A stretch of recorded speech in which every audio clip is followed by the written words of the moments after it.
почитувани новинари, дали имате прашања? Дали е можно социјалдемократите владеачка партија да прифатат одржување референдум за францускиот предлог, она што опозицијата го бара, односно ВМРО ДПМН, досега го одбивате дека не е потребен ставате, од друга страна ВМРО ДПМН вели се плашите да излезете на референдум бидејќи сте свесни дека подпишавте штетен договор.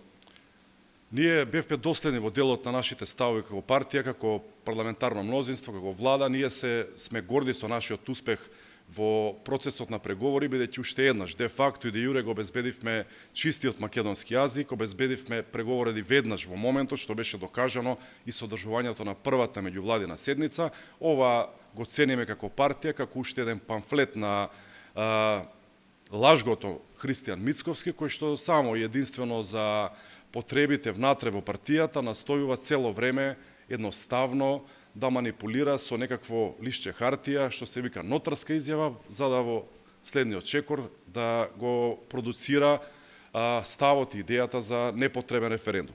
Чуму ни е нас референдумот, кога имаме чист македонски јазик, без фусноти, без забелешки и без ништо што не е потребно во овој процес. Имаме уште едно прашање само кое што пристигна на нашата официјална имейл адреса.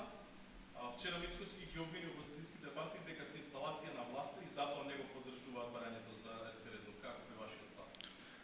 За среќа денеска повторно видовме дека Мицковски е во Будимпешта, веројатно да земе памет или да земе инструкција од неговиот политички ментор Никола Груевски, се со цел како да се однесува во дадениот моментум, односно за неговото барање за референдум. Видовме дека Мицковски и Апасиев не успеа во нивните намери, нивните лаги сценарија дефинитивно пропаднаа во очите на јавноста и во генерално политичката сцена во Република Северна Македонија. Сега се изолирани во обидите да се создадат нови пречки и обструкции во делот на нашиот европски пат како суверена и независна држава. Причините за тоа треба да се ги бараат кај себе. Како што одговорив и на вашиот колега од македонската телевизија, цениме дека можеби оваа тематика е само и единствено за кулуарите во Белата палата. Можеби имаат прашање што ќе биде со можниот референдум и за избор на новиот претседател во ВМРО ДПМН, односно за кредибилитетот на определени членови во извршниот одбор.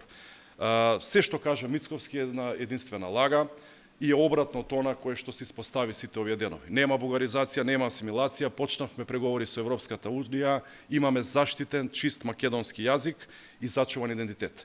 Никој нема е виновен на Мицковски што ги лажеше граѓаните и своите партии и другите негови коалициони партнери. Никој нема е виновен на неговите пратеници што не гласа во собранието, туку напротив беа инструмент на потпишување на некакви си нотарски изјави. Ви благодарам.